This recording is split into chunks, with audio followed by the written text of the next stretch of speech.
আসসালামু আলাইকুম সবাইকে। হঠাৎ কিছু মজার নাস্তা খেতে ইচ্ছে করলে আজকের এই রেসিপিটা আপনার জন্য একদম পারফেক্ট হবে। খুব অল্প উপকরণ দিয়ে আজ আমরা বানাবো দারুণ মজার সুজি আলুর পকোড়া। বাইরে হবে একদম ক্রিস্পি আর ভেতরে নরম ও সুস্বাদু। এই নাস্তাটা বিকেলের চায়ের সাথে বা অতিথি এলে খুব দ্রুত বানানো যায়। আমি আজকে ধাপে ধাপে খুব সহজভাবে পুরো রেসিপিটা দেখাবো, যাতে আপনারাও বাড়িতে বানিয়ে একদম পারফেক্ট পকোড়া তৈরি করতে পারেন। প্রথমেই চুলায় একটা প্যান বসিয়ে প্যানের মধ্যে 1 চামচের মতো তেল দিয়ে 1 চা চামচ পরিমাণ আস্ত জিরা দিয়ে তারপর জিরাটা ফুটে ওঠা পর্যন্ত অপেক্ষা করেছি।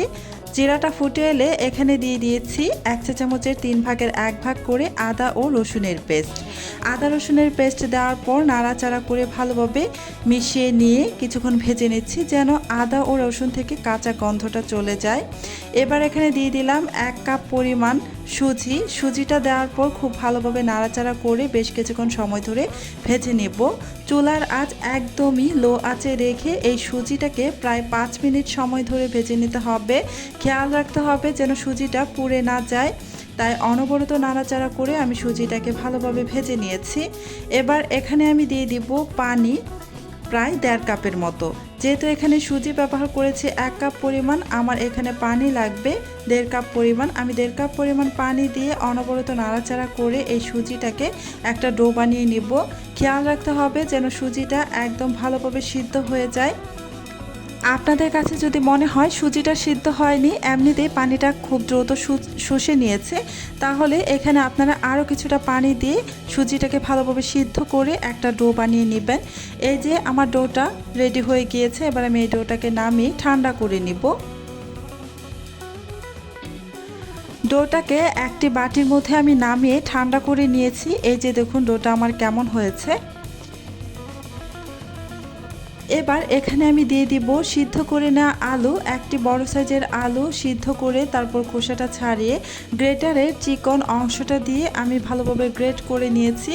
গ্রেটার দিয়ে যদি সিদ্ধ আলু গ্রেট করে নেন তাহলে কিন্তু এই আলুটা একদমই মসৃণ হবে, কোনো দানাদার ভাব থাকবে না। এবার এখানে দিয়ে দিচ্ছি 1 চামচ পরিমাণ চিলি ফ্লেক্স আর 1 চা চামচ পরিমাণ কালো গোলমরিচের গুঁড়া। দিয়ে দিচ্ছি চিনি 1/2 চা চামচ পরিমাণ। চিনিটা অবশ্যই দিবেন, স্কিপ করবেন না, এতে করে নাস্তাটা খেতে কিন্তু ভীষণ ভালো লাগবে। স্বাদ অনুযায়ী লবণ দিয়ে দিলাম। 1/3 কাপের মতো এখানে ধনিয়া পাতা কুচি দিয়ে দিলাম।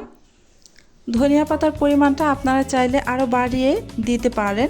এবার এখানে দিলাম প্রায় 1 টেবিল চামচের মতো সয়াবিন তেল। এবার হাতের সাহায্যে খুব ভালোভাবে সমস্ত কিছু একসাথে মেখে নেব। আপনারা আমি যে সকল উপকরণগুলো দিয়েছি ঠিক এইভাবে যদি আপনারা উপকরণগুলোর সঠিক পরিমাপ সহ দিয়ে এই পকোড়াগুলোকে বানান তাহলে কিন্তু খেতে ভীষণ ভালো লাগবে। আমি ভালোভাবে মেখে নিয়ে তারপর এখানে 1 টেবিল চামচ পরিমাণ আটা দিয়ে দিলাম। আটা দিয়ে আবারও একটু মেখে নিচ্ছি, ভালোভাবে যেন মিশে যায় সেটা অবশ্যই খেয়াল রাখবেন। আটাটা দিয়ে ভালোভাবে মেখে মিশিয়ে নিয়েছি। এবার আমি হাতটাকে খুব ভালোভাবে ধুয়ে তারপর ফিরে আসছি।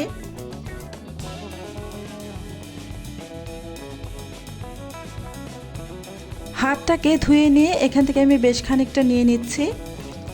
এবার একটি বড় সাইজের রোল তৈরি করে নিব। তার আগে এখানে হালকা একটু আটা ছিটিয়ে দিলাম, খুব বেশি পরিমাণে আটা ছিটিয়ে দিবেন না। চাইলে আপনারা এখানে সামান্য একটু তেল মেখে নিয়ে তারপর এই যে রোলটাকে বানিয়ে একটি ছুরির সাহায্যে কেটে নেবেন। আপনারা দেখে নিশ্চয়ই বুঝতেই পেরেছেন আমি কিভাবে কেটে নিয়েছি। এভাবে সবগুলো নাস্তা আমি বানিয়ে নেব। এবার চলে আসলাম চুলায় একটা প্যানের মধ্যে পর্যাপ্ত পরিমাণে সয়াবিন তেল গরম করে তারপর এখানে দিয়ে দিচ্ছি নাস্তাগুলো। এই প্যানের মধ্যে যতগুলো নাস্তা আমার জায়গা ধরবে ঠিক ততগুলোই নাস্তা দিয়ে দিলাম। এর কোনো পরিমাপ নেই, একটা আরেকটার গায়ে লেগে গেলেও কিন্তু মিশে যাবে না। এই যে চুলার আঁচ মিডিয়ামে রেখে উল্টে পাল্টে আমি নাস্তাগুলোকে ভেজে নিচ্ছি। এক পাশে সুন্দর একটা কালার চলে এসেছে, তাই আমি উল্টে দিচ্ছি একটি কাঁটা চামচের সাহায্যে। এই যে এভাবে আমি উল্টে পাল্টে নাস্তাগুলো খুব সুন্দর কালার করে ভেজে নিব। চুলার আঁচ অবশ্যই মিডিয়ামে রেখে তারপরে নাস্তাগুলোকে ভেজে নেবেন। খুব বেশি আঁচে দিয়ে নাস্তাগুলো কিন্তু ভাজতে যাবেন না, এতে করে কিন্তু নাস্তাগুলো পুড়ে যেতে পারে। এই তো তেল থেকে নাস্তাগুলো উঠিয়ে নিচ্ছি। সেমভাবে আমি বাকি সবগুলো নাস্তা ভেজে নেব। দেখলেন তো কত সহজে আর অল্প উপকরণ দিয়ে আজকের এই দারুণ মজার সুজি আলুর পকোড়া তৈরি হয়ে গেল।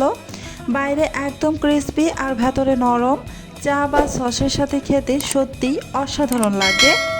আশা করি আপনারা সবাই এই রেসিপিটা বাড়িতে অবশ্যই ট্রাই করবেন এবং একইভাবে বানালে আপনাদেরও খুব ভালো লাগবে। আপনাদের জন্য আমি সবসময় সহজ, দ্রুত আর মজার নাস্তার রেসিপি নিয়ে আসার চেষ্টা করি।